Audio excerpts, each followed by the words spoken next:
Welcome to our channel. Today we how to start using React with Facebook, beginner guide step by step clearly. To start using React with Facebook, you first need to have a solid understanding of JavaScript. Make sure you are familiar with ES6 syntax, as React leverages many modern JavaScript features. Next, check if Node.js is installed on your computer. If not, download and install Node.js from the official website. Once Node.js is installed, verify the installation by running Node v in your terminal or command prompt. Now, you need to install Create React App, which is a popular tool for setting up a new React project.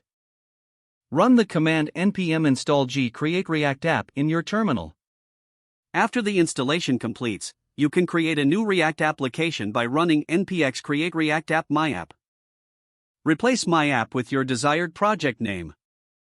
This command will set up a new directory with all the files and configurations you need. Once the setup is complete, navigate into your project directory using cd myapp. To start the development server, run the command npm start. Your default web browser will automatically open and display your new React app. Now, open the project in your favorite code editor to begin modifying it.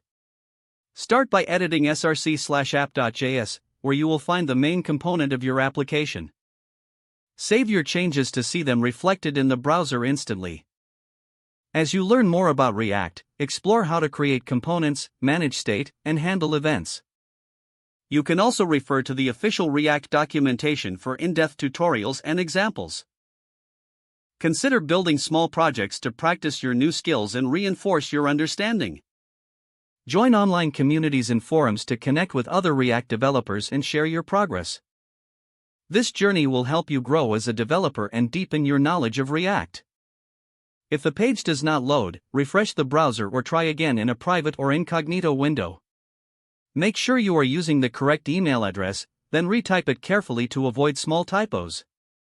If your password is not accepted, use the reset option and create a new strong password you can remember.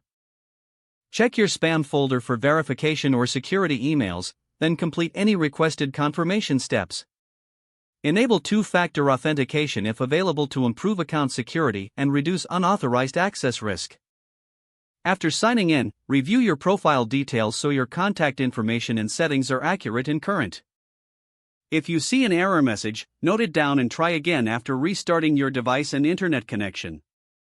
Don't forget to like this video and subscribe to our channel for more step-by-step tech guides.